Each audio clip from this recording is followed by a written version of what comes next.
udah beberapa hari saya nggak bertemu sama si Arif, sedangkan saya pengennya bertemu sama si Arif untuk kasih tahu tentang mujizat-mujizat Yesus ini. Saya keluar sembunyi-sembunyi ketemu sama si Arif. Saya begitu saya buka pertama kali baca, sampai merinding, sempat merinding kan saya bilang kalau saya udah masuk Islam. Mereka nggak terima, datanglah ini, udah banyak yang datang. Penistaan agama kan, bilang penistaan agama. Masyarakat datang tuh. Iya, datang banyak orang. Udah saya ditangkap, udah nggak bisa buat apa-apa lagi karena yang tangkap saya bukan satu orang. Kalau satu orang masih bisa saya lawan, bahkan dia macam-macam bisa kami pukul.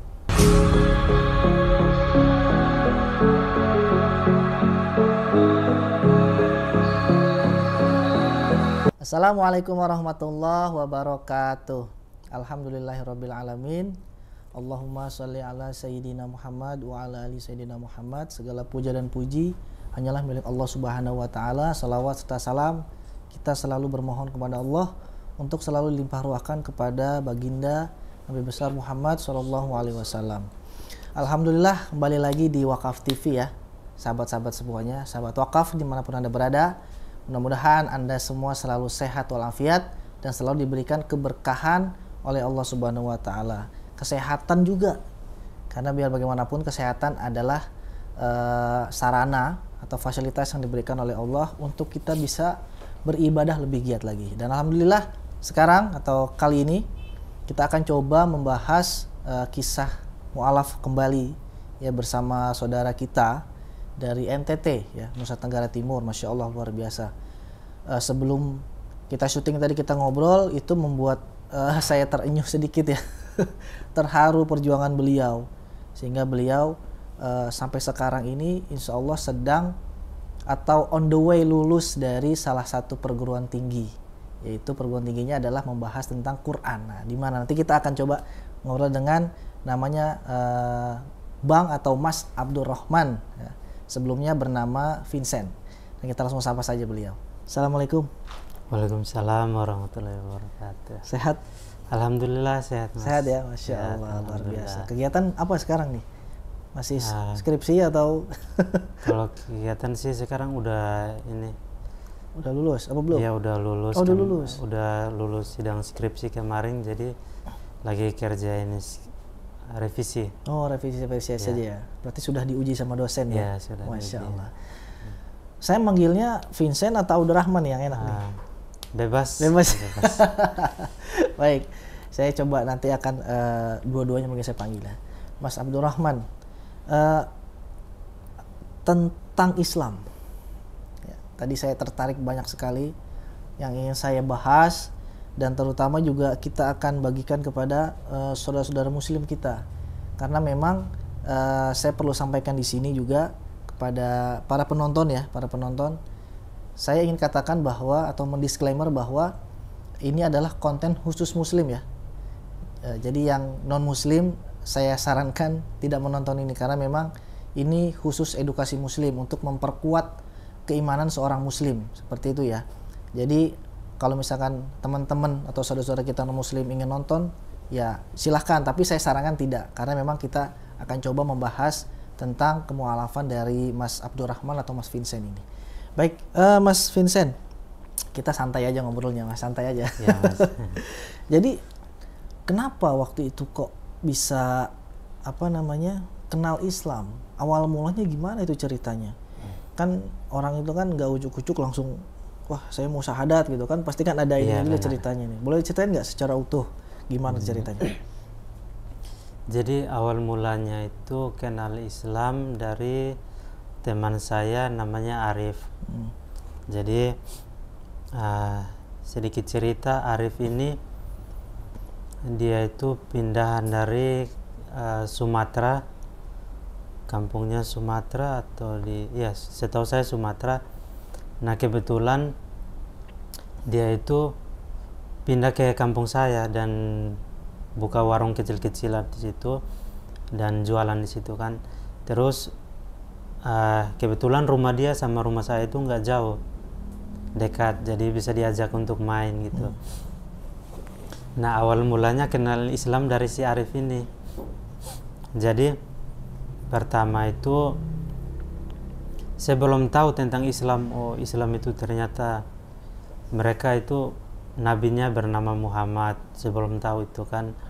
Terus bahwa Al-Quran ini wahyu yang dibawa oleh Muhammad, terus datangnya dari Allah gitu.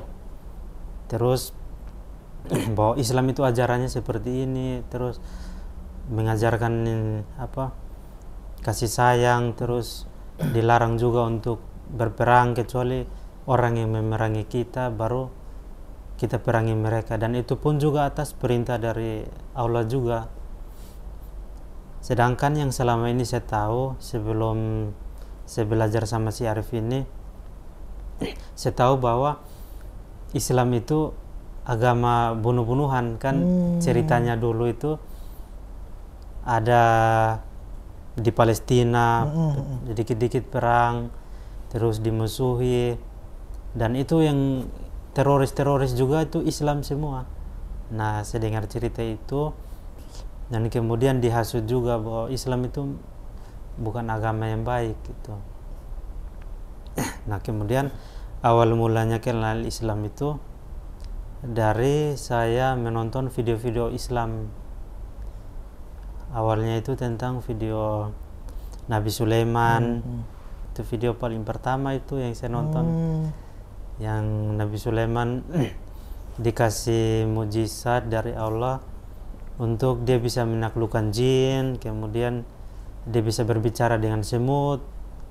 Ketika bala tentara mau lewat situ, si semut ini berbicara sama pasukannya bahwa ada Nabi Sulaiman mau lewat, silakan masuk ke dalam lubang supaya kalian jangan terinjak gitu.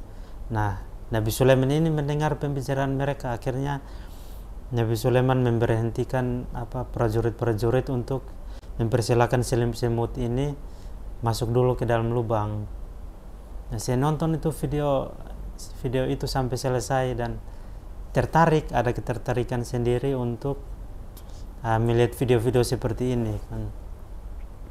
Nah, akhirnya itu kan waktu itu saya nggak ada HP buat menonton video YouTube atau mungkin video-video apa dari YouTube dan lain sebagainya. Nggak tahu juga YouTube itu apa, nggak tahu karena waktu itu susah punya HP, dan untuk mau lihat YouTube aja nggak bisa kecuali datang ke orang yang punya HP baru bisa nonton. Nah, kebetulan si Arif ini adiknya punya HP dan dia juga punya HP.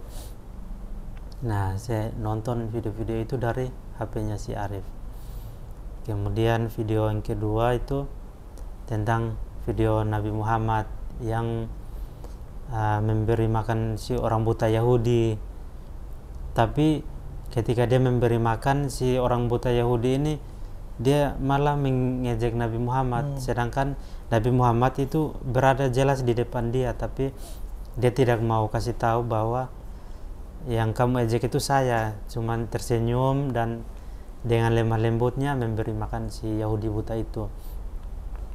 Nah, saya nonton video itu sampai selesai, dan kemudian setelah si Nabi Muhammad meninggal, diwasiatkan kepada sahabat Abu Bakar supaya melanjutkan pekerjaan si Nabi Muhammad ini, bahwa kamu harus pergi ke pasar untuk memberi makan seorang orang Yahudi buta.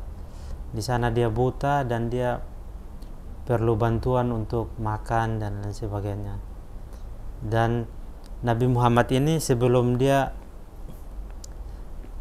memberi makan orang buta ini, dia kasih 2 dinar koin emas. Dan hebatnya orang buta ini dia bisa tahu ini koin emas atau ini uang biasa atau logam atau apa dengan mencium. Nah, dia tahu bahwa ini emas, langsung senang kan, hatinya senang. Terus dia bertanya, tapi Nabi Muhammad tidak menjawab siapa dirinya. Nah, akhirnya dilanjutkan sama Abu Bakar pada saat Nabi Muhammad meninggal. Sedangkan si buta ini belum tahu bahwa yang setiap hari datang itu sudah meninggal, dan bahkan dia pun belum tahu namanya siapa. Ketika Abu Bakar datang, ditanya namanya siapa, Abu Bakar diam, disuapi dengan lemah lembut seperti yang disarankan sama Nabi Muhammad. Tetapi Abu Bakar tidak tahan dengan ucapan si Yahudi ini. Dia terus mengejek Nabi Muhammad, bilang Nabi Muhammad itu pembohong besar, dia itu seorang yang penyihir, dia banyak berdusta, mengejek Nabi Muhammad di depan sahabat Abu Bakar. Karena Abu Bakar ini tidak tahan, akhirnya dia menyuapinya dengan kasar. Dengan kasar, akhirnya si buta ini tahu bahwa ini dia bukan orang yang biasanya datang. Kamu sangat berbeda dengan yang biasa datang. Dia orangnya penuh sabar, dengan lemah lembut, dengan menyuapiku. Dia tidak pernah semarah ini. Jujur, kamu ini siapa sebenarnya? Kamu bukan dia. Akhirnya Abu Bakar jujur bahwa aku adalah salah satu sahabat dia, dan aku disuruh datang ke sini untuk memberi kamu makan. Terus ditanyalah sama si buta ini bahwa orang yang selama ini datang ke aku itu siapa, bahkan aku belum tahu namanya. Terus dikasih tahu bahwa dia sudah meninggal beberapa hari yang lalu. Kemudian si Yahudi buta ini merasa belum terbalaskan kebaikan si Nabi Muhammad ini, dan bahkan namanya pun saja Nabi Muhammad nggak kasih tahu, saking baiknya gitu. Saya nonton sampai selesai, akhirnya si Yahudi buta ini menyesal. Dia menyesal karena dikasih tahu bahwa yang selama ini datang itu Muhammad. Nah, di situ dia menyesal, dia menangis, dan akhirnya dia mau masuk Islam. Nah, di situ saya tertarik juga bahwa akhlak Nabi Muhammad itu seperti ini gitu kan. Dia itu walaupun orang membenci dia, tapi dia tetap dengan sabar, dia tetap dengan ini ikhlas. Nah, di situ saya tertarik dengan akhlaknya Muhammad ini. Oh, gini ya Muhammad. Nah, dari situ saya mulai kenal tuh Islam. Oh, si Muhammad itu ternyata begini akhlaknya, baik kok, dia nggak seperti yang dibicarakan. Nah, akhirnya dari video-video itu saya nonton, ada ketertarikan sendiri untuk saya tahu bahwa oh, Islam itu seperti ini. Nah, akhirnya mulailah masuk ke Al-Quran, pembahasan Al-Quran. Yang pertama dibahas itu tentang mujizat-mujizat Al-Quran. Karena setahu saya sebelumnya itu Al-Quran itu hanya berbahasa Arab, tidak ada terjemahan Indonesia, dan gimana kita mengerti bahasa Arab? Siapa tahu itu kita dibohong-bohongi itu kan, saya pikirnya gitu. Jadi karena saya tahunya itu bawaan Muhammad, dan mungkin itu seperti cerita biasa, kayak buku-buku biasa, bukan ini. Saya belum tahu juga kalau itu kitab suci kan. Nah, dikenalkanlah sama Al-Quran bahwa Al-Quran itu berbicara bahwa kasih informasi bahwa di dalam lautan itu ada api yang menyala dengan besar, dan api itu tidak akan pernah mati. Nah, terus di dalam sungai ada lautan, terus ada laut dan sungai bertemu, tapi dua-duanya itu tidak bercampur. Nah, setelah dikasih tahu, terus dikasih tahu lagi bahwa penemuan ini sesudah Al-Quran kasih informasi. Jadi jauh sebelum penemuan ini Al-Quran sudah menceritakan semua ini. Jadi ini suatu mujizat juga kan. Baru waktu itu juga belum ada alat-alat canggih untuk menelusuri di dalam lautan, terus penemuan itu juga. Nah, setelah ada alat canggih ini baru ditemukan penemuan itu. Nah, dari situ saya kagum gitu. Kagumnya itu kayak kok Al-Quran ngomong kayak gini, tapi betul. Gak mungkin kan kalau dia buku biasa dia ngomong terus ada buktinya, gak akan mungkin. Nah, dari situ tapi saya masih kayak biasa aja gitu, mungkin kebetulan atau mungkin apa gitu. Nah, akhirnya mulailah pembahasan tentang seiring berjalannya waktu, pembahasannya tentang Alkitab.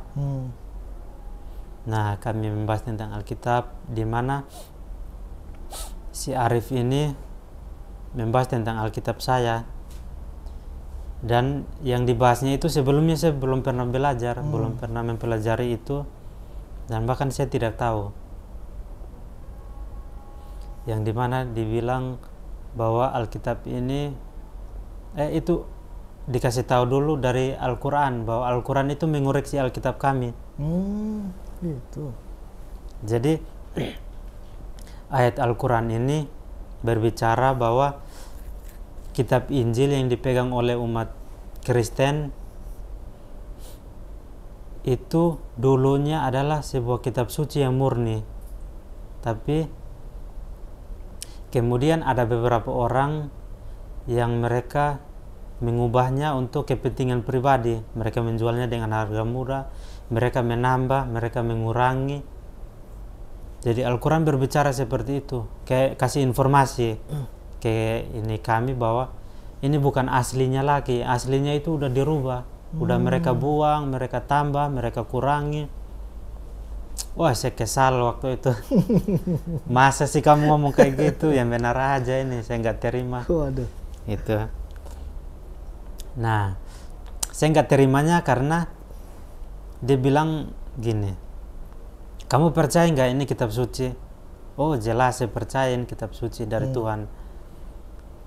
Terus kalau seandainya dia kitab suci, berarti tidak ada pertentangan di antara satu dengan yang lainnya, dan tidak ada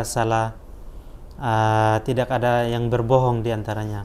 Misalkan gini, kan di Alkitab tertulis bahwa Yesus mati 3 hari 3 malam. Ya kan, dia mati 3 hari 3 malam. Tetapi sejarahnya setelah ditelusuri bahwa tidak tepat. Dia matinya hari Jumat. Hari Jumat sore itu masih dihitung malam pertama. Sabtu dihitung 2 malam, malam kedua. Minggunya masih pagi. Kan 3 hari 3 malam, seharusnya Minggu jam 5 atau jam 6 itu kan udah dihitung malam. Pas 3 hari 3 malam. Tapi sejarahnya itu 3 hari 2 malam. Nggak tepat, karena hari Minggu pagi-pagi waktu ibunya datang ke gua untuk mengecek tubuh Yesus udah hilang. Terus sahabat murid-muridnya juga ke sana juga periksa juga udah hilang. Jadi tepatnya 3 hari 2 malam. Jadi yang disampaikan sama Alkitab itu 3 hari 3 malam, dan itu selisih, tidak tepat. Jadi di situ saya berpikir mungkin ada salah penulisan. Mungkin ada salah penulisan, atau mungkin Tuhan yang salah ngomong, atau mungkin ada malaikat yang ngasih informasi, yang kasih salah ke Yesus mungkin gitu. Tapi saya juga sempat nggak percaya, masa gua Alkitab yang berbicara tapi nggak sesuai dengan fakta gitu. Iya kan, betul kan? Nah terus, tapi di situ saya masih menerima karena memang benar yang dikatakan itu benar. Yang Arif kasih tahu itu memang benar, dan saya terima karena ada buktinya kan, saya nggak bisa berkata apa-apa. Nah akhirnya dikasih tahu lagi bahwa kesininya kami berdebat tuh panjang, berdebat panjang tentang pembahasan Alkitab, dan itu juga ditunjukin banyak ayat, kontradiksi. Dan begitu dikasih tahu, saya tulis tuh di kertas, dikasih tahu ini dengan ini beda, ini dengan ini beda. Saya tulis semua, saking saya nggak percayanya itu saya tulis, saya cari tuh. Begitu saya pulang ke rumah, saya cari di Alkitab, benar nggak ini? Oh ternyata di sini, oh iya benar. Waduh, ini nggak beres ini. Akhirnya saya sempat emosi juga, karena Alkitab saya dikoreksi ini. Benar. Kenapa dia nggak koreksi Al-Quran aja? Gitu. Dan saya masih mencari ayat-ayat supaya kasih tahu ke dia bahwa ini benar, walaupun begini tapi ini masih kitab suci, benar dari Tuhan gitu. Dan saya berdebat sama dia juga, itu tujuannya untuk saya masukin dia ke Kristen lah, siapa tahu mungkin dia percaya Yesus sebagai Tuhan gitu. Saya debat sama dia, saya kasih tahu bahwa Yesus bisa menghidupkan orang mati, terus membuat orang yang buta menjadi melihat, terus banyak tuh mujizat-mujizat Yesus yang ini. Saya cerita sih ke Arif begini, tapi kayak biasa aja karena mungkin dia udah tahu kan di Al-Quran juga cerita gitu. Nah akhirnya tapi si Arif ini bilang itu bukan dari mujizat Yesus, itu dari pertolongan Allah itu. Yesus nggak bisa buat sendiri mujizat itu kecuali dengan izin Allah gitu. Buktinya adalah ada banyak tuh ayat yang Yesus bilang salah satunya aku berbuat bukan atas kehendak diriku sendiri, melainkan Bapa yang mengutus aku. Jadi Bapaknya itu yang menghendaki Yesus melakukan itu. Terus satunya lagi ketika Yesus disalib, dia meminta tolong. Dia minta tolong kepada siapa? Sedangkan dia diyakini dia itu sebagai Tuhan, ya kan? Nah, kalau dia adalah Tuhan, dia dengan mudahnya itu salib seperti ini, gampang sekali itu buat lepas, terbang ke atas, udah kelar, ya kan? Tapi dia mungkin kalau dibilang sebagai utusan, wajar, dia manusia biasa dan dia tidak berdaya kan kalau disalib, kecuali dengan izin Tuhan dia bisa lepas. Nah, dia minta tolong, kemudian disalib dan dia mati. Dan lebih herannya itu Yesus mati untuk menebus dosa semua manusia. Sedangkan ada ayat di Alkitab yang mengatakan bahwa Yesus itu diutus hanya untuk kaumnya saja, Bani Israel, bukan untuk seluruh manusia. Kalau seandainya pakai konsep menebus dosa seluruh manusia, berarti apakah Yesus menebus dosa-dosa sebelumnya dan yang akan datang? Ya kan, kalau seluruh manusia berarti dari Nabi Adam sampai manusia terakhir. Kalau misalkan seperti itu, berarti dia nggak perlu turun untuk ke bumi ini untuk bunuh diri. Itu anggap aja Yesus bunuh diri di atas kayu salib. Kan dia Tuhan, tinggal di atas langit, berfirman bilang, bertobatlah kalian semua manusia. Kan punya kuasa kan Yesus. Bertobatlah kalian hai semua manusia, jangan berbuat dosa gitu. Gampang, tinggal kun fayakun. Kalau kita kun fayakun udah beres. Kenapa harus turun mati gitu? Tapi itu memang salah satu perjalanan Nabi untuk berdakwah ya, mungkin seperti itu. Dan Yesus sendiri pun tidak mengakui bahwa dia Tuhan. Oh gitu, ada itu di Alkitab itu? Ada di Alkitab. Yesus. Coba, saya mau tahu Alkitabnya sebelah mana, agak kurang percaya nih.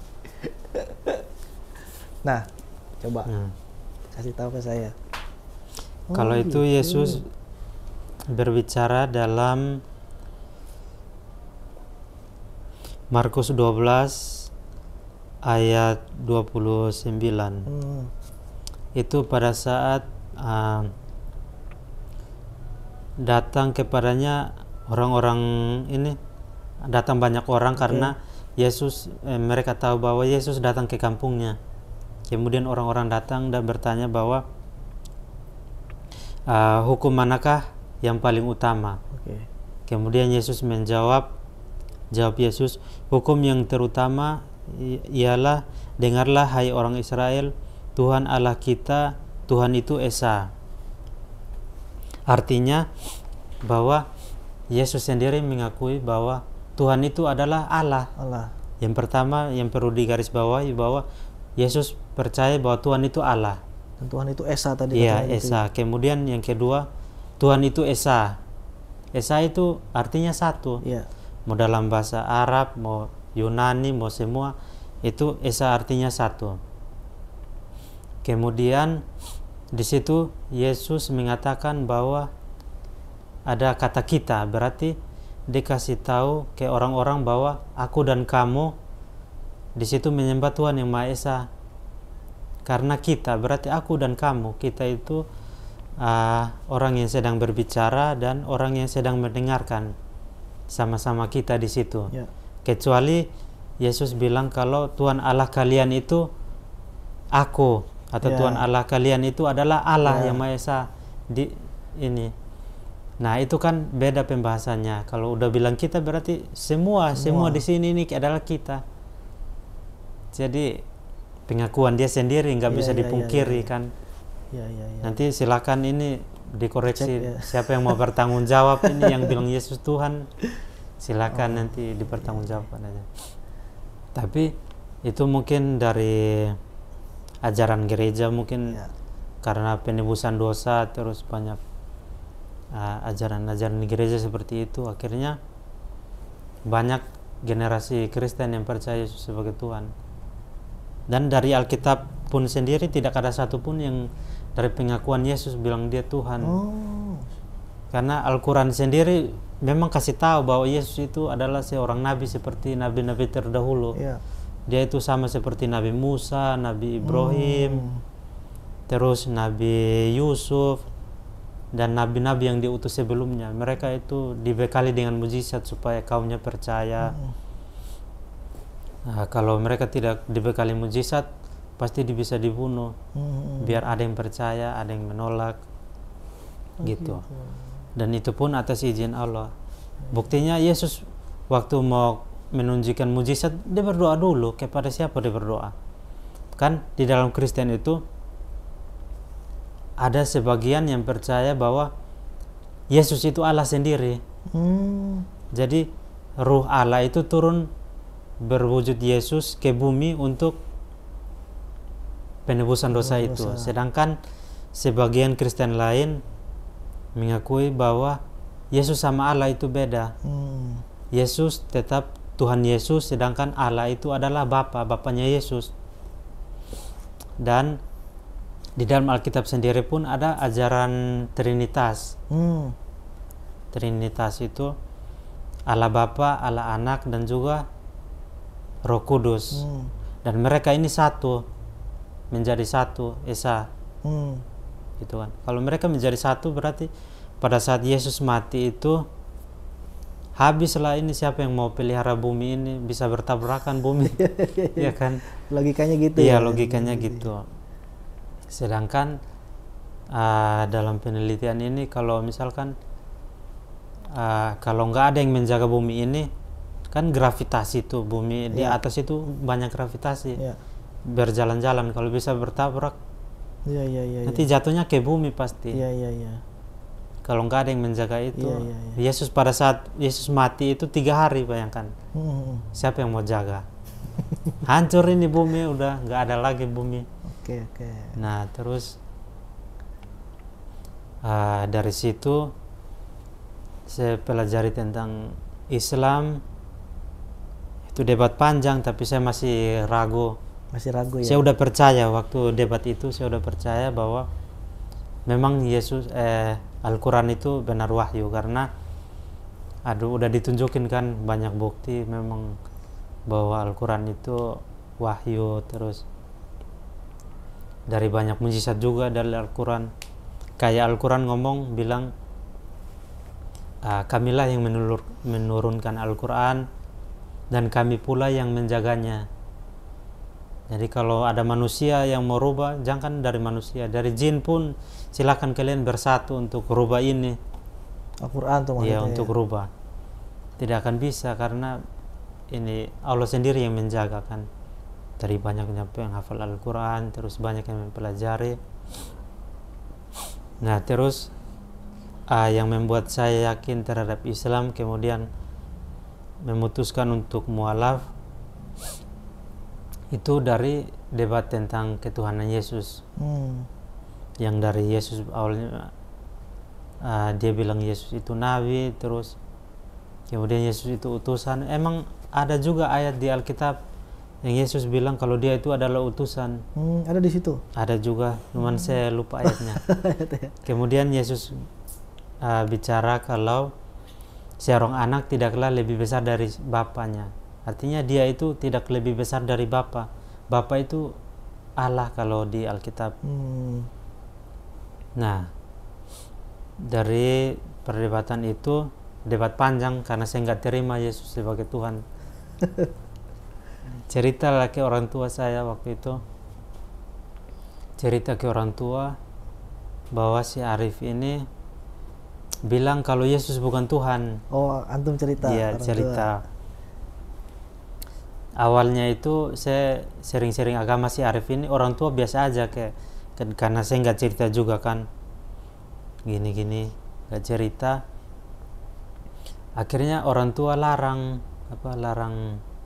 buat saya bertemu sama si Arif, karena kalau saya sama si Arif ini ketemu terus, saya bisa masuk Islam dan bisa dibawa ke Arab untuk bisa ditembak mati nanti.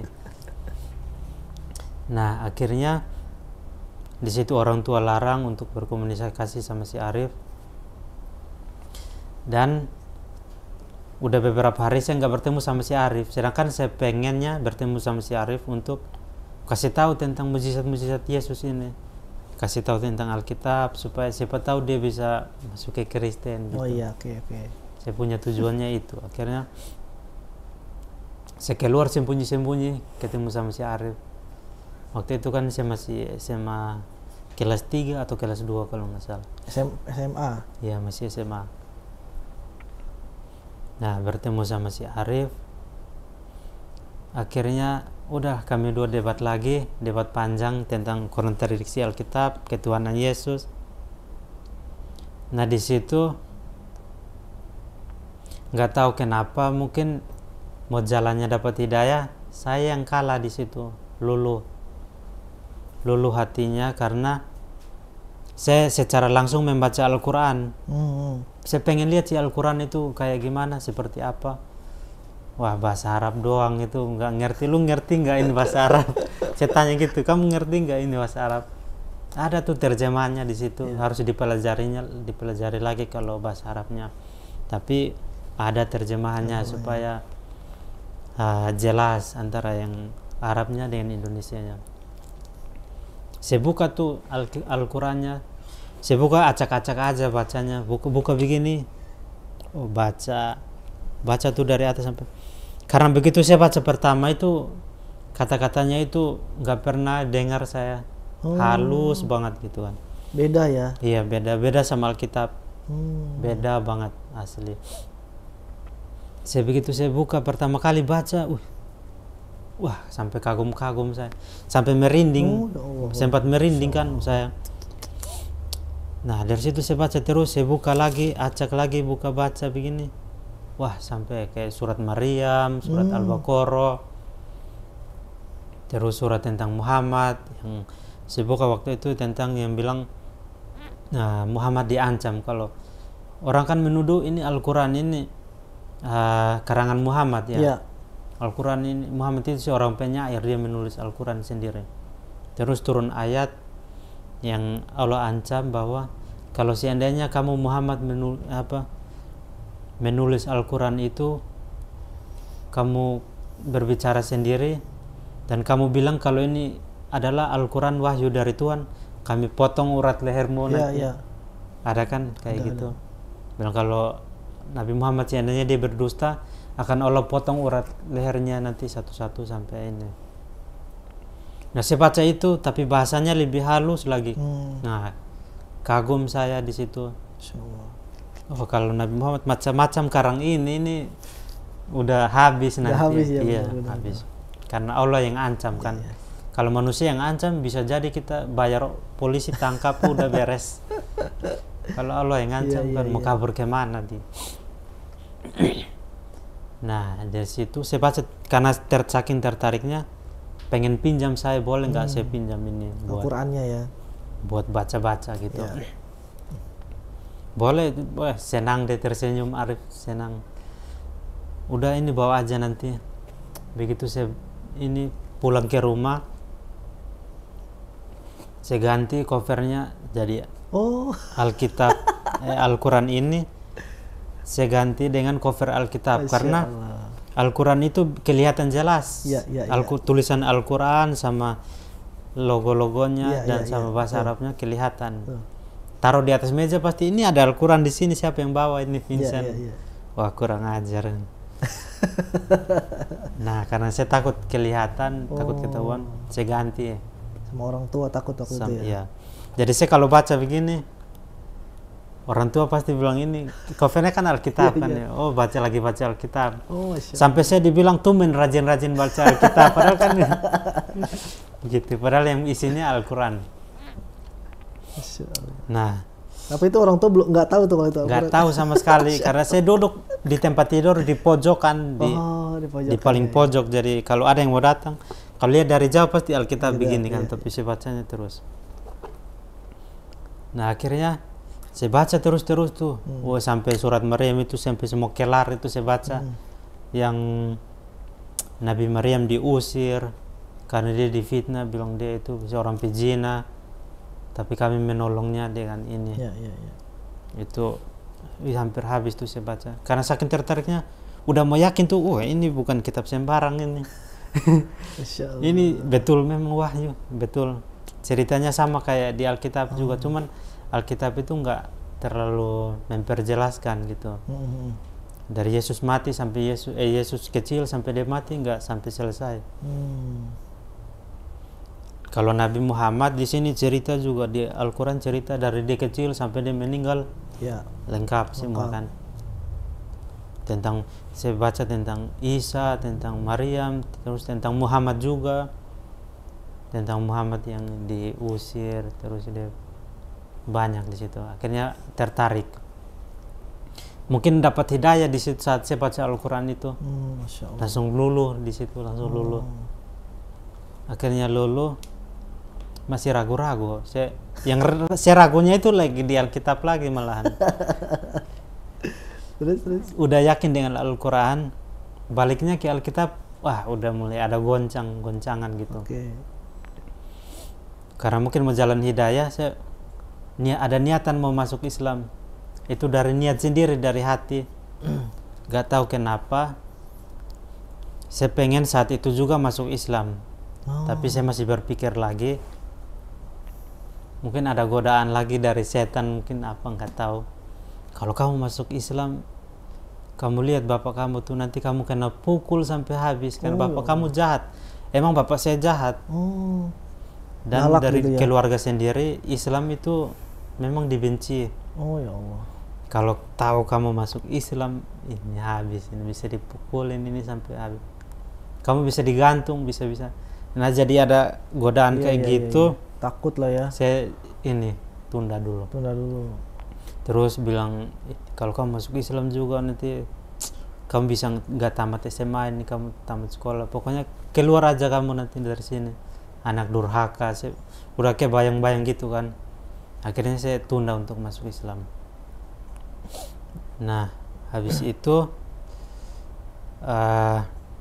saya sering-sering tuh ke Arif. Tapi saya nggak tahu ke orang tua udah nggak kasih tahu kalau saya mau ke Arif. Pokoknya udah main bola atau kemana gitu. Tahu ke Arif untuk belajar. Kamu masih tahu nggak Alkitab ini ada ayat yang begini-begini? Dikasih tunjuk terus bilang, kamu belum tahu ada Alkitab itu ada ayat-ayat porno yang mengandung porno gitu, sensitif. Kalau kita baca itu nanti kayak bisa mengandung hasrat gitu. Adalah dikasih tunjuk, tapi kata si itu. Iya, si Arif. Dikasih tunjuk ayatnya, dikasih tunjuk. Kalau kasih tunjuk satu sih biasa aja mungkin. Biasa aja. Berapa? Kalau dikasih tunjuk sampai banyak-banyak kan ini dari Tuhan kak ini. Kalau dari Tuhan kan nggak mungkin apa, tapi kayak dikasih perumpamaan, tapi itu mengandung nafsu juga kalau untuk laki-laki gitu. Dan itu memang jelas kalau ini saya berpikir bahwa Alkitab seharusnya memberikan tuntunan ya kepada manusia, bukannya kayak itu udah berpikir kemana-mana gitu. Nah, akhirnya udah mulai percaya yang tadi Al-Quran ngomong bilang ini udah dirubah. Ini buktinya di sini. Kebuktikan sekarang. Nah, akhirnya Saya berpikir terus ini mau masuk Islam atau mau masuk Islam, tapi takutnya di situ. Kalau ketahuan keluarga pasti habis. Kemudian saya malu juga sama orang tua. Tiba-tiba saya dalam tidur itu saya masih berpikir, aduh masuk Islam nggak masuk Islam. Tiba-tiba malamnya itu dapat mimpi. Saya dapat mimpi itu kalau nggak salah 2 kali. Jadi mimpi yang pertama itu, ini benaran mimpi. Saya benaran mimpi bahwa di mimpi itu ada suatu majelis taklim, tapi itu orang Nasrani semua di rumah sendiri. Mereka lagi menyanyi, baca Alkitab, menyanyi. Suaranya saking kerasnya itu sampai saya kebangun. Begitu saya bangun, saya lihat kok ada ini Ustadz pakai sorban. Dia juga ikut duduk di situ, tapi dia nggak ikut nyanyi, nggak ikut baca, mendengarkan ini. Hanya di situ, tapi pakaian sorban putih. Gamis kalau saya lihat dalam mimpi itu gamisnya juga putih. Tapi mukanya itu bercahaya, kayak menarik simpati gitu. Kayak mukanya bercahaya, dan begitu saya muncul keluar ke depan langsung lihat saya dan tersenyum. Kayak tersenyum. Kemudian udah saya gabung di situ. Selesai mereka nyanyi dan ini. Kemudian saya disuruh untuk ini cepat masuk. Mungkin mau masuk Islam atau apa. Kan saya posisinya duduk di jendela. Dan tiba-tiba itu ada angin kencang dan jendela itu kebuka. Dan saya merasa bahwa saya lagi ditarik sama sesuatu. Dan arwah itu saya benar-benar rasa kayak ditarik banget sama sesuatu dan kencang banget. Terus Ustadz ini narik bilang, cepat masuk keluar, jangan sampai kamu ikut sama mereka. Itu kalau dalam mimpi itu yang saya tahu, yang narik itu setan, dan Ustadz suruh ini keluar, jangan sampai kalian ikut mereka gitu. Nah kemudian saya terbangun dan saya lihat tempat tidur udah penuh dengan keringat, udah basah gitu. Takut itu, sampai saking takutnya itu sampai saya nggak bisa ngomong apa-apa lagi itu, karena saya takut ketarik tadi itu. Karena yang saya rasa itu anginnya kencang banget dan benar-benar ini kayak sesuatu yang beda gitu, belum pernah saya alamin. Saya pergilah ke Arif ini, saya cerita. Besokannya pergi ke Arif. Langsung subuh itu udah subuh juga. Udah pagi juga itu, udah subuh sekitaran jam 4 kalau nggak salah. Pokoknya mau dekat-dekat azan maghrib gitu. Tapi subuh dong. Iya. Oh subuh ya. Kebetulan pas saya ke Arif udah jalan dia ke masjid. Pengen saya cerita mimpi ini kayak gimana gitu. Nah terus begitu saya tunggu sampai si Arif pulang dari subuh, pulang masjid, saya cerita. Si Arif bilang, saya cerita tuh dari awal mimpi itu sampai selesai. Akhirnya Arif bilang dengan senyum, dia bilang jangan-jangan mau dapat hidayah antum. Ngomong spontan kayak gitu kan, bilang ini pertanda pasti mau dapat hidayah gitu. Pas selesai ngomong kayak gitu, saya kan belum tahu hidayah itu apa. Siapa tahu hidayah itu mungkin mau dikasih uang atau mau dikasih rezeki atau apa, nggak tahu kita. Nah habis itu saya langsung dengan kaget, langsung tiba-tiba aja udah langsung yakin nih masuk Islam. Langsung bilang saya pengen masuk Islam. Baru saya dengan pengen masuk Islam itu nggak ada rasa takut apapun sama sekali. Udah nggak takut bapak lagi, udah nggak takut masa depan, nggak takut apapun itu, udah nggak takut. Tiba-tiba aja kayak langsung kekuatan full power gitu. Langsung langsung saya syahadat sama dia. Sama Arif syahadat. Iya sama Arif syahadat. Habis itu senang si Arif, senang. Dia langsung peluk saya gitu, senang, terus kayak terharu gitu kan saya masuk Islam. Saya pulang ke rumah saya nggak sadar, wah saya udah masuk Islam ini, berarti nggak boleh makan daging anjing, nggak boleh makan daging babi, nggak boleh minum sopi, nggak boleh melawan orang tua gitu. Karena saya udah rasa Islam gitu. Pokoknya yang di Islam itu harus benar-benar taat peraturan. Ya. Tapi saya juga nggak nyangka juga kok bisa saya masuk Islam, sampai saya tidur sendiri. Saya tidur bikin, wih saya udah masuk Islam ya. Wih, udah masuk. Kayak nggak ini Nggak gitu. nyangka ya? Iya nggak nyangka bisa masuk Islam gitu. Kenapa? Terus ada mimpi kedua, tapi mimpi kedua itu saya lupa. Kayak dikasih hiburan gitu, kayak senang supaya saya ikut senang gitu. Tapi mimpi itu benar-benar mungkin saya udah lupa. Iya. Nah habis itu dikenalkan sama si Arif. Besoknya itu saya pergi sholat, diajarin sholat. Sholat apa pertama? Yang pertama kali dilakukan? Diajarin Al-Fatihah. Al-Fatihah. Iya Al-Fatihah buat sholat. Tapi saya masih habis hafal, habis itu lupa. Habis hafal lupa. Pokoknya sholat ikut aja imam gitu. Berarti sholat pertama sholat apa waktu itu? Sholat pertama kali? Sholat pertama. Setelah mu'alaf. Zuhur. Sholat pertama itu, iya zuhur. Zuhur ya. Karena subuh itu saya kan pagi ke sekolah kan, Ya. baru terus saya nggak biasa bangun pagi jam 4. Bangunnya itu kalau mau dibangunin ke sekolah baru bangun.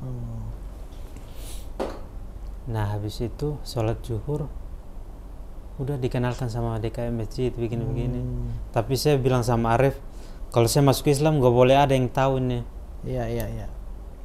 Pokoknya mau keluarga, mau teman, mau siapapun itu nggak boleh ada yang tahu. Rahasia dulu, rahasia kita berdua. Tuh. Jadi udah, Arif pun juga diam-diam, nggak ada yang tahu. Jadi selama itu semua Alf itu nggak ada yang tahu di situ. Pokoknya ke masjid diam-diam. Terus ada kajian juga dari teman-teman. Saya diajak sama Arif ikut juga kajian untuk kayak mengenali Islam itu seperti ini gitu. Nabi Muhammad itu utusan dari Allah gitu. Pokoknya mengkaji tentang Islam gitu. Nah di situ iman saya semakin bertambah di situ. Saya makin kuat lagi bahwa memang Islam ini saya nggak salah pilih. Pokoknya di sini sudah paling benar. Nah akhirnya setelah saya belajar Islam, belajar lebih dalam, setelah itu ada niat untuk apa? Untuk belajar perbandingan agama. Terus karena saya nggak ada HP kan, saya sering tuh nonton Zakir Naik.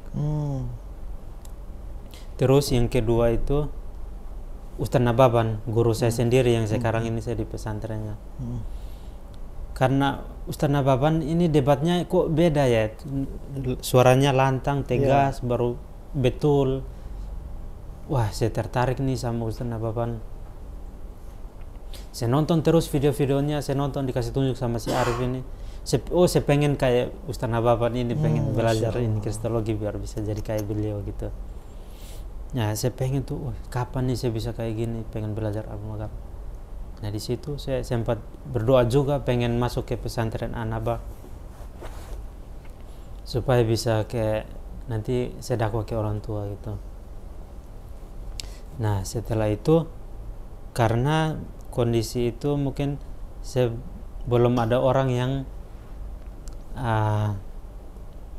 bisa bawa saya ke Jakarta untuk masuk ke pesantren itu, belum ada. Karena di sana ekonomi di sana sulit juga. Ya. Untuk uang jajan untuk saya ke masjid itu juga butuh ongkos untuk saya sholat. Jauh ya? Jauh. Gak terlalu jauh, cuman butuh waktu, capek juga kalau ke masjid waktu itu. Gak ada motor, sepeda pun gak ada. Jalan kaki. Cuman bisa naik angkot. Angkot itu kalo bayar jalan kaki 2.000. Bayar 2.000. Kalau jalan kaki berapa lama? Kalau jalan kaki itu berapa kilo ya? Bisa 5 kilo. 5 kilo? Iya 5 kilo ke masjid. Butuh waktu dan bisa keringat juga. Iya betul 5 kilo jauh itu. Nah di situ sholat saya juga nggak tahu itu sholat wajib atau Kalau dikerjakan dapat pahala, ditinggalkan dosa, saya juga nggak tahu. Belum tahu ya. Ya, kayak yang penting udah Islam. Nah akhirnya setelah belajar baru tahu. Belajarnya itu di pondok sini, pondok Anaba di Ustadz Nababan. Nah jadi setelah itu, Setelah masuk Islam, setelah sembunyi-sembunyi masuk ya. Islam, iya sembunyi-sembunyi. Terus ketahuan nggak? Nah setelah saya masuk Islam sembunyi-sembunyi, saya udah yakin, udah ada nih di dalam hati ini untuk cerita ke orang tua. Oh gitu, Masya Allah. Tapi ceritanya itu melalui jalur dakwah dulu, kayak memperkenalkan Islam dulu Ke orang tua. ya. Nanti kalau orang tua udah, oh iya memang Islam betul, nggak kayak yang kita bilang, supaya kalau mereka yakin dulu baru saya bilang, berani Ya. menceritakan, mau saya udah masuk Islam. Pasti mereka marahnya, tapi marahnya nggak semarah itu. Ya. Jadi saya pengen cerita gini, pokoknya semua dalam pembahasan itu tentang Al-Quran, Islam, Nabi Muhammad, terus Islam dulu kan. Habis itu udah masuk lagi ke Alkitab, saya ngulas lagi kayak yang Arif sampaikan itu. Begitu saya masuk di Alkitab ini udah beda, ini orang tuh udah nggak mau bilang, jangan-jangan kamu udah masuk Islam. Oh kata orang tua. Iya. Tapi saya masih masih bilang enggak lah, masa masuk Islam gitu. Sembunyi aja gitu, sengaja. Berarti sempat ngedakwai orang tua waktu itu ya, tentang Iya. Al-Quran gitu ya. Dan saya bahkan sebelum saya masuk Islam itu, karena saya udah yakin nih, awalnya kan takut buat masuk Islam, tapi setelah masuk Islamnya setelah dapat mimpi. Nah saya pengen orang tua masuk Islam duluan, gimana caranya nih biar orang tua masuk Islam supaya saya nanti masuk Islam nggak malu lagi. Kalau malu, orang tua aja udah masuk Islam, ngapain malu, ya kan. Nah awalnya itu seperti itu, supaya orang tua masuk dulu, udah ada backingan, baru udah saya masuk gitu. Terus yang terjadi malah apa? Tapi karena saya tunda, dapat mimpi, akhirnya saya langsung masuk. Karena habis masuk baru Arif bilang, untung kamu masuk cepat, kalau kamu baru mau niat masuk terus mati, surga tertutup rapat nanti. Iya. Karena kan ada ayat di Al-Quran bilang, ini orang kafir itu nggak akan pernah masuk surga. Yang masuk itu kecuali mereka yang bersyahadat, yang muslim, beriman kepada Al-Quran, kepada Nabi Muhammad, kepada Allah dan Rasul-Rasul sebelumnya semua. Nah kemudian setelah orang tua mendakwai orang tua gagal. Iya, gagal. Terus setelah itu ketahuannya gimana tuh waktu itu tuh? Nah ketahuannya setelah saya debat sama teman saya. Oke. Jadi karena orang tua udah nggak bisa, non muslim juga teman saya dakwah sama dia, sama juga kayak orang tua, metode ke orang tua juga. Perkenalkan Islam dulu. Tapi karena saya belum tahu metode dakwah pada saat itu, lebih mengedepankan akhlak. Akhlak, terus adab dalam berbicara. Kamu ngomong, saya dengar. Saya ngomong, kamu dengar gitu. Tapi waktu kami berdebat itu, saya ngomong, dia juga ngomong. Jadi sama-sama ngomong, gak ada yang mau dengar siapa gitu. Begitu dia ngomong, saya juga ngomong, kayak membantah gitu, kayak bukan ngomong, kayak mau berantem aja gitu. Jadi belum tahu metode ini berdebat. Iya, berdebat belum tahu. Jadi dalam perdebatan itu awalnya itu masih biasa aja, terus udah bahas Alkitab ini udah panas kami berdua.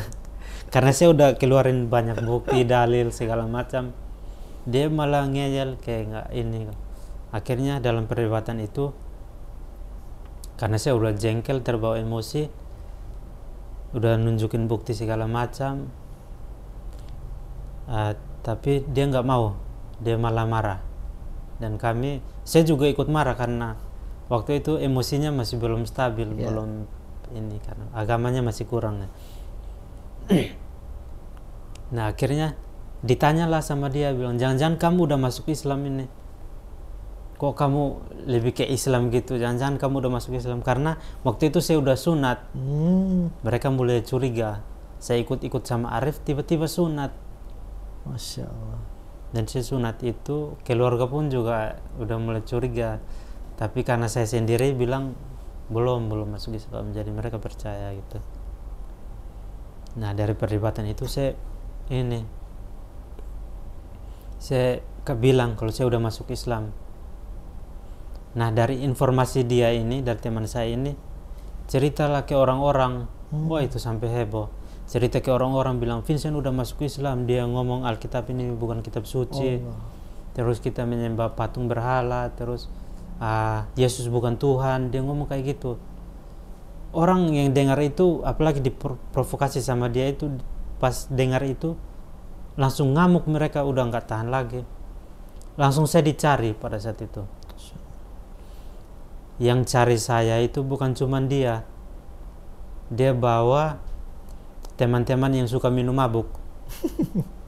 Yang otaknya itu pokoknya berantam aja gitu. Udah tahu kan yang nakal-nakal itu. Nah dia bawa itu yang nakal-nakal. Saya ditanya gini. Nah salahnya saya, pada saat saya ditanya, saya malah terbawa suasana karena mereka udah mabuk kan. Di situ kacau sudah, di situ saya ngomong juga kayak yang tadi dia bilang ini, saya pakai bantahan itu. Di situ akhirnya mereka nggak terima, datanglah ini, udah banyak yang datang.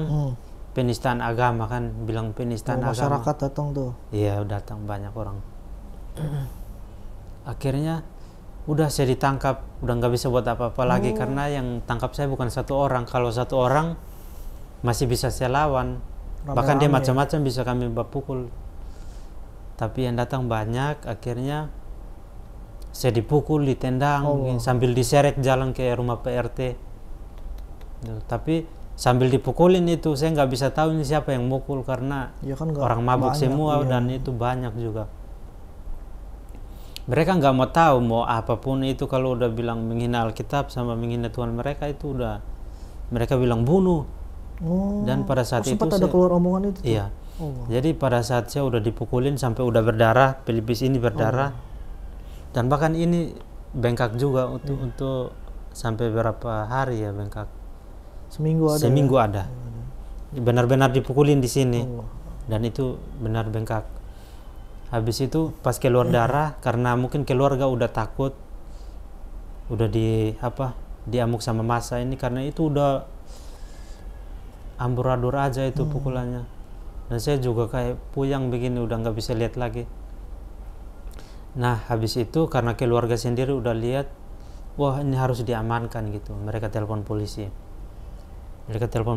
Dan cepat polisi tanganin. Saya kira bilang, wah saya udah dipukulin masuk penjara lagi, aduh ampas benar ini.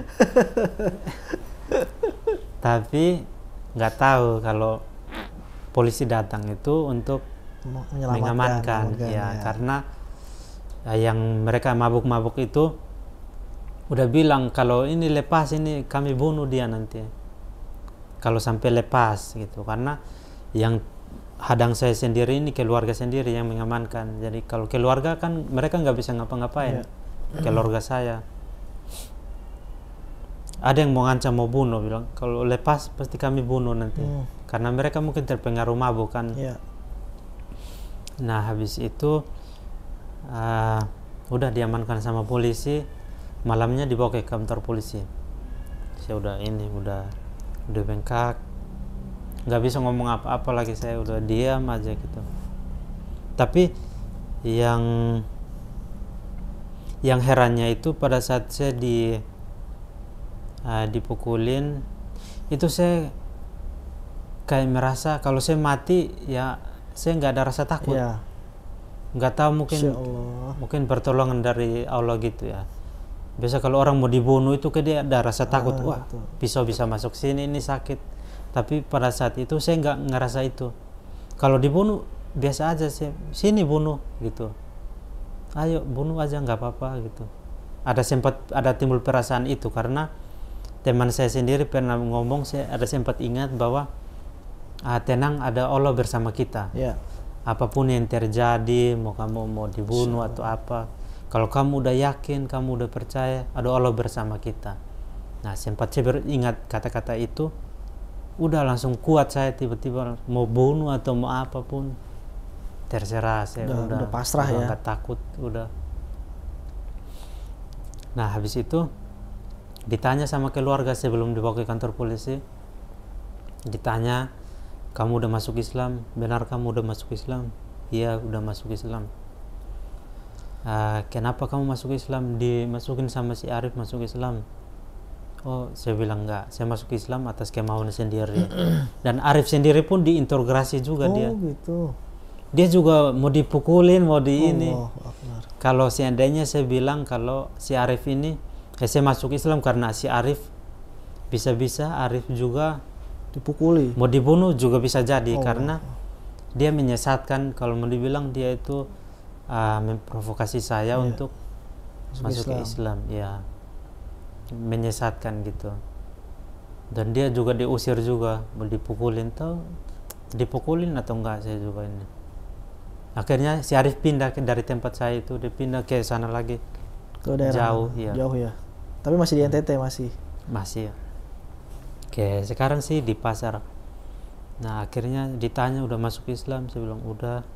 Kamu mau murtad kembali ke Kristen atau mau masuk Islam, tetap masuk Islam? Saya bilang saya tetap masuk, pendiriannya masuk Islam, saya nggak akan pindah ke Kristen lagi. Terus ditawarin kalau kamu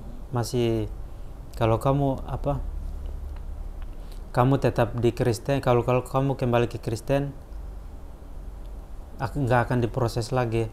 Kalau kamu tetap masuk di Islam, nanti kami bawa ke penjara gitu. Terus? Nah, terus udah saya bilang bawa aja ke penjara. Oh gitu, ya. Masya Allah. Karena saya udah nggak takut lagi, ada Allah bersama kita, jadi udah kayak biasa aja, mau dibunuh atau apapun. Saya lihat pisau aja itu kayak nggak takut sama sekali. Masya Allah. Kalau mau lawan saya lawan itu kalau dilepas. Nah, akhirnya dibawa ke kantor polisi. Jadi pada saat dibawa ke kantor polisi itu, saya juga belum tahu. Saya pikir dalam hati ini bisa penjara 10 tahun atau 15 tahun bisa. Nah, tapi pada saat dibawa ke kantor polisi itu, pada saat jumpa sama polisi pertama ini agama Kristen. Dia nanya, kamu kasus apa? Bilang kasus penistaan agama. Karena saya nggak bisa ngomong apa-apa, karena orang udah bilang ini penistaan agama. Kalau kamu ngomong yang lain nanti dipukul tambah lagi. Udah kasus penistaan agama, kurang ajar ini, babi kau baru masuk Islam. Gitu. Dibilang kayak gitu. Dan bahkan saya dilempar, tapi untung salah gitu. Maksudnya dilempar apa? Dilempar sama polisi apa? Pakai botol aqua sama polisi.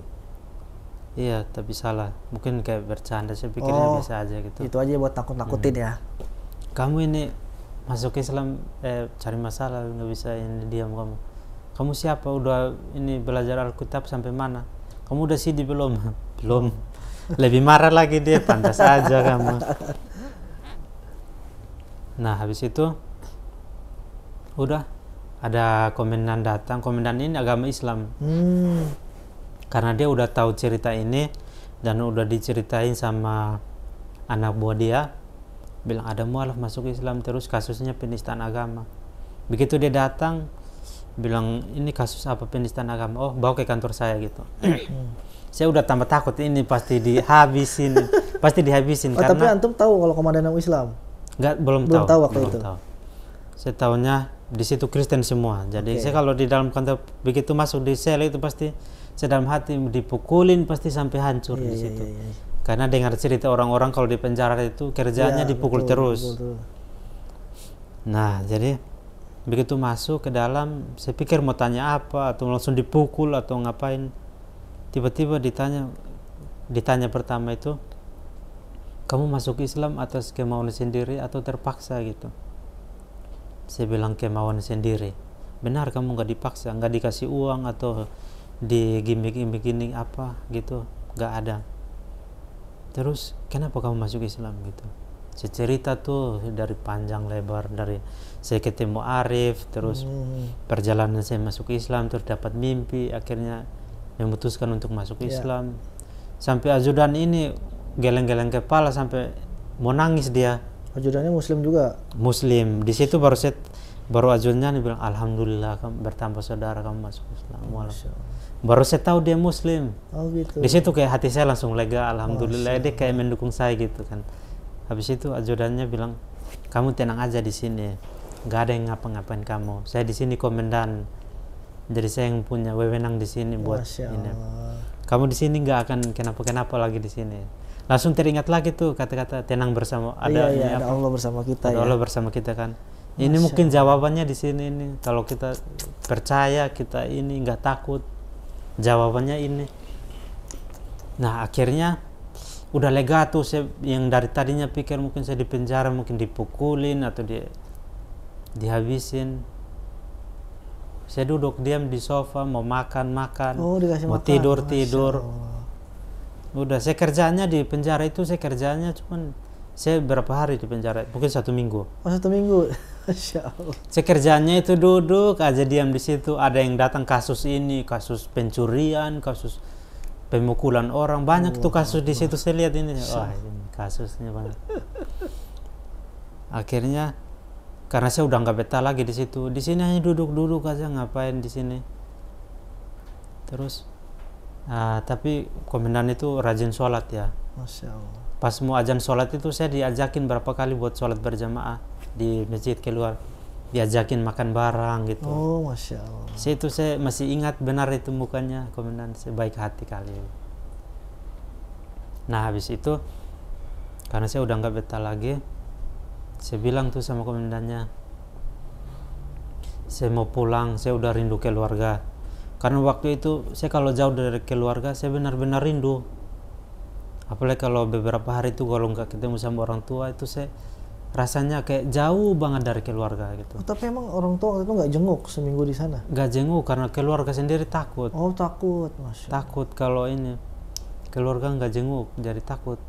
Bahkan keluarga sendiri pun berpikirnya itu anak saya diapain ini, dibawa kemana gitu, takut orang tua. Jadi akhirnya karena saya udah kangen sama keluarga, saya bilang kayak gitu. Udah ajudannya tanya bilang, kalau kamu keluar nanti ada yang mau bunuh kamu atau diapa-apain, di luar tanggung jawab kami nggak tanggung jawab, ini kemauan kamu sendiri. Karena saya maksa juga kan, pokoknya saya mau pulang waktu itu karena udah kangen berat sama keluarga, takut juga keluarga khawatir. Karena saya paksa akhirnya udah dibolehin. Tapi saya pulangnya itu malam-malam, jam 12 malam. Saya pakai jaket, pakai topi, tutupin kepala karena takut, Vincent ini ya, digebukin lagi. Nah akhirnya saya pulang, tapi belum ke rumah, ke masjid dulu. Ketemu sama si Arif, sama teman-teman di masjid, sama ini. Ditanyain, saya cerita semua. Udah, langsung saya pulang ke rumah. Saya pulang ke rumah itu pas lagi kumpul mereka malam-malam kami. Oh itu jam langsung senang mereka orang tua. Saya kiranya itu dalam perjalanan saya pulang masih takut juga. Saya pulang karena bapak saya kan jahat kan. Kalau ada masalah pasti dipukulin terus. Dalam perjalanan saya pikirnya begitu saya sampai rumah pasti bapak langsung bilang, kamu ini anak durhaka, masuk Islam buat masalah gitu, pergi aja kamu, udah gak usah di sini lagi. Saya kiranya gitu, pokoknya pemikiran saya gitu, pasti bakalan diusir dari rumah. Tapi lagi-lagi begitu saya sampai di rumah, saya langsung dipeluk. Oh, Masya Allah. Mereka nangis malahan gitu, kamu selamat nggak, kenapa-kenapa gitu. Nah akhirnya langsung terpikir lagi, oh ada Allah bersama kita ini. Mereka pokoknya dimudahkan lah gitu. Padahal mereka kalau masuk Islam pasti dibenci. Tapi begitu saya sampai, ya saya dipeluk, mereka menangis gitu. Kamu nggak kenapa kan? Mama takut kamu dibunuh loh, kamu dikejar mau dibunuh. Gitu. Nah habis itu udah, karena itu udah tengah malam dan saya juga masih was-was. suara saya nggak boleh kekencangan, bisa dengar orang bisa datang lagi nanti. Saya bilang saya nggak bisa lama-lama di sini, saya harus balik lagi karena takut nanti ketangkap lagi nanti, gitu kan. Saya nggak mau ada masalah lagi. Udah, akhirnya saya pergi ke teman saya si Arif ini di masjid. Kebetulan dia juga di masjid lagi pokoknya di masjid situlah kami sholat bareng terus ini. Nah, kemudian saya sebulan di masjid itu karena kadang sering ketemu sama teman. Ada teman SD atau SMP yang belum tahu kalau saya udah masuk Islam. Tapi dia Muslim. Non Muslim. Non-Muslim. Teman-teman biasa lah gitu. Biasa main. Iya, belum tahu. Yang tahu itu di kampung-kampung situ saya aja. Ya. Terus ada juga yang pernah ketemu saya di masjid. Wah, kamu di masjid pas lagi pakai peci kan? Terus pakai baju Muslim. Lihat ini kayak kenal Vincent. Oh, udah masuk Islam. Wih, langsung disebut saya Muhammad gitu, sialan. Gitu. Kayak jengkel juga saya. Oh, ngejek gitu ya? Iya, ngejek ya. Ngomong gimana dia? Wih, Vincent, udah masuk Islam kok. Iya. Wih, Muhammad. Oh gitu. Emang emosi juga, agak lucu, tapi emosi juga. Saya langsung sempat emosi ya, diejek begitu. Biarin lah itu mungkin bocil gitu. Nah, habis itu karena sering ketemu begitu, diejek kan. Wah, Pak Haji, ada yang bilang Pak Haji, ada yang bilang Muhammad. Kadang-kadang saya malu, kayak rasa malu gitu kan. Nah, akhirnya karena saya pikir saya harus bisa menjadi ustadz untuk berdakwah seperti Ustadz Nababan, karena saya itu punya potensi tinggi untuk kayak jadi Ustadz Nababan. Wah, saya dalam berdoa itu saya pengen ilmu Ustadz Nababan itu nular ke saya buat saya bisa dakwah ke mereka. Tapi cepat doa pengen ketemu Ustadz Nababan waktu itu? Belum. Belum. Jadi karena sering ketemu sama teman begitu, akhirnya saya kayak merasa, wah, saya harus pergi dari sini. Saya pengen pergi dari sini, tujuannya ke Jakarta. Jadi saya berdoa, dalam doa itu pertama saya pengen ke pesantrennya Ustadz Nababan dan belajar kristologi. Yang kedua pengen ke Jakarta buat jauh dari ini orang-orang yang kayak tadi, terus jauh dari orang-orang yang ini karena saya udah masuk Islam kan. Dan saya juga masih dicari, walaupun itu udah sebulan juga ada yang masih cari-cari itu. Oh ya Allah. Vincent di mana gini-gini kan. Karena ada yang masih emosi itu, provokasi. Sebarkan isu bilang ini, "Oi, Vincent masuk Islam ini, dia ngejek-ngejek agama Kristen begini-begini." Masih dicari itu.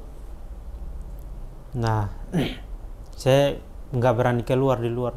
Ambil wudhu, tempat wudhunya kan waktu itu di luar. Lihat-lihat dulu begini ada orang nggak ya, kalau nggak ada orang wudhu cepat-cepat masuk kembali ke masjid. Itu. Nah, habis itu udah saya berdoa pengen ke Jakarta. Pas hari Jumat, sholat Jumat, kebetulan ada tuh ini rombongan dari Jakarta datang bagi wakaf Al-Quran di masjid yang kebetulan saya lagi di situ. Lagi tinggal di situ, lagi sembunyi di situ. Di masjid itu yang jadi tempat distribusi Quran itu. Jadi itu dari Badan Wakaf Al-Quran. Oh, Masya Allah. Dan itu sama orang Jakarta. Saya nggak tahu. Ada orang Jakarta datang ke sini. Kemudian tiba-tiba ada DKM masjid panggil saya. Bilang ini datang sini, ada orang Jakarta. Terus saya dipanggilin, ditanya sama Pak Bambang, ada orang Jakarta, ditanya sama Pak Bambang, bilang ini apa, ditanya dulu saya siapa, mualaf, terus kamu di sini diusir, pokoknya saya cerita. Kemudian bilang kamu mau nggak ke Jakarta gitu. Wah, saya langsung kaget ini. Masya Allah. Saya baru habis doa kan hari Jumat itu. Teman saya bilang kalau hari Jumat itu doa paling mustajab hari Jumat. Saya berdoa itu panjang banget doanya. Banyak tuh doa, tapi yang paling inti itu pengen ke Jakarta cepat-cepat. Dan bahkan saya bilang cepat-cepat doanya pengen ke Jakarta. Tiba-tiba datang Pak Bambang panggil saya, ditawarin mau ke Jakarta nggak. Langsung kayak kaget itu, kayak wah ini benar nggak sih ini ke Jakarta. Oh iya Pak, mau senang banget saya ke Jakarta. Wah saya langsung semangat itu waktu itu, langsung saya pokoknya hari ini saya langsung bilang ya udah kalau kamu mau ke Jakarta nanti sore kamu siap-siap pakaian sekarang, sore kita langsung berangkat ke Jakarta. Jadi udah saya disuruh untuk pamitan sama orang tua. Saya pamitan sama orang tua, saya bawa motor, dikasih motor sama ini ada masjid. Waktu itu juga bawa motor juga belum lincah juga. Pokoknya nekat aja. Terus tapi pulang dulu tadi. Iya. Waktu itu pulang dulu ya. Jadi saya pulang ke rumah buat pamitan. Izin juga ya. Jadi ini apa? Saya baru itu berapa kali tuh saya baru bawa motor itu mungkin kali ke-3 atau 4. Saya kan selama ini bawa sepeda ya. Bawa motor nggak pernah. Jadi pelan-pelan aja itu bawa motor sampai di rumah. Dan itu pun kaki juga kadang begitu. Itu lucu banget. Nah akhirnya saya sampai di rumah pamitan sama orang tua. Terus kalau dari bapak sih, bapak senangnya saya biar pergi ke sana buat merantau, siapa tahu sampai di sana bisa sekolah lanjut atau apa gitu, pokoknya cari kerja jadi orang sukses gitu. Ibu saya nggak mau ya, nggak ini ya, ibu saya nggak mau, pokoknya nggak mau saya pergi, harus pokoknya di kampung ini kamu mau terserah, mau di rumah teman, mau nginap di masjid, dimanapun, yang penting kamu aman, selamat, kamu sehat, gitu aja. Nggak usah kamu pergi-pergi merantau ke luar negeri. berarti Orang tahu lagi nanti kamu di sana bisa dibunuh. Ibu saya nggak mau, saya paksa bilang, ma ini saya mau pengen ke sana, saya mau pengen belajar ilmu agama gitu. Mama saya nggak mau, marah, ke dapur, malah nangis. Terus bapak saya datang, pokoknya mama saya ngajak ngomong juga diam aja, nggak ngomong. Bapak saya bilang, udah Vincent kamu jalan aja, mama nggak usah pikirin, biar nanti bapak yang ngatur nanti. Masya Allah. Gitu. Langsung kemas-kemas langsung pergi lagi. Saya kemas itu sambil menangis saya. Iyalah pastilah. Saya menangis itu karena ibu saya menangis, saya juga ikut menangis, nggak tega saya. Gitu. Habis itu, wah saya jalan sambil menangis itu di atas motor, menangis terus sampai di masjid. Wah saya juga tinggalin ibu, karena ini pertama kalinya saya tinggalin keluarga. Merantau ke Jakarta, jauh dari orang tua, jauh dari keluarga. Seminggu pertama di Jakarta, begitu saya sampai, saya nginap di rumahnya Pak Bambang. Karena kebetulan di situ rumahnya kosong, terus saya tinggal di situ di rumahnya Pak Bambang. Saya diajakin ke masjid buat kenalin sama orang-orang masjid. Terus saya sholat di masjid itu, kenal sama orang-orang di sana. Terus ada banyak teman juga di sana, dan mereka senang juga ada mualaf. Oh ini dari orang NTT. Selama berapa bulan? Selama 6 bulan kalau nggak salah, 6 atau 7. Saya datang pertama kali sebulan itu saya merenung terus, wah ingat keluarga terus. Kayak ini pertama kali baru ini merantau kan, jauh dari keluarga, belum pernah. Saya merasa kayak sesuatu yang beda gitu. Hanya sendiri, pokoknya ke masjid, pulang udah di rumah sendiri, nggak ngapa-ngapain. Saya mau belajar juga nggak bisa belajar sama siapa. Pokoknya dari YouTube aja kan. Waktu itu saya pas berangkat itu kebetulan udah punya HP. Nah terus saya belajar itu dari YouTube aja, belajar agama. Terus belajar itu saya juga masih Iqra 3. Belum selesai baca Al-Quran. Selesainya pas di pesantren. Pesantren ya. Di pesantren di mana? Di punyanya Ustadz Syamsul Arifin Ababan. Oh. Doa itu dikabulkan juga. Masya Allah. Berarti setelah di Jakarta langsung pesantren itu? Belum. Masih di rumah Pak Bambang dulu. Nah habis di rumah Pak Bambang, karena saya rasa sunyi kan, wah ini hanya teman di masjid aja, ini di rumah nggak ada teman. Jadi saya kadang ngerti kalau lagi tidur gini mau ngapain Iya, gitu. iya, iya, iya. Terus kemudian ditawarin mau pesantren apa gimana? Akhirnya saya pikir-pikir, wah ini saya harus belajar ini karena saya pengennya bisa orang tua bisa masuk Islam. Doa juga pengen masuk di pesantren ini. Saya doanya juga masuk mau pengen ketemu Tanah Baban biar nanti bisa belajar kristologi gitu. Dikabulkan juga saya masuk pondok pesantren Anaba. Ketemu juga sama Ustaz Ketemu Muhammad? juga. Masya Allah. Akhirnya bilang ke Pak Bambang saya mau masuk pondok pesantren. Terus di Anaba di Tangerang Selatan diarahin ke sini. Datang pertama itu belum ketemu sama ustadznya karena ustadznya itu lagi keluar atau mungkin ya lagi keluar. Terus karena udah lama, wah ini mungkin belum rezekinya belum ini jangan sampai gagal lah ini. Doa lagi, wah semoga aja di kali kedua datang bisa diterima. Datang kali kedua, alhamdulillah ustadznya ada. Masya Allah. Dan dengan senang hati bilang kami di sini menerima para santri mualaf untuk membina mereka. Kami sekolahkan mereka dari SD, SMP, SMA, kuliah. Kami sekolahkan sampai ini selesai. Terus ada yang disekolahkan sampai luar negeri. Masya Allah. Kemarin itu baru ada berapa orang? 3 orang baru lulus dari Baghdad. Itu dari Anaba semua. Sekolahkan ke luar negeri. Kalau yang prestasi nanti dikirim ke luar negeri semua. Pokoknya di situ khusus mualaf diterima, disekolahkan, terus apa lagi diberi transportasi kayak motor, terus fasilitas semua, lah ya. Fasilitas dikasih beberapa gitu ya. Nah, kemudian pesantren di situ sampai saat ini. Sampai saat ini, alhamdulillah. Terus kemudian apa cuman di pesantren aja atau ada kegiatan lain selama di Jakarta ini? Berarti kan udah lama di Jakarta ya? Udah dari 2018 akhir. Udah lumayan ya.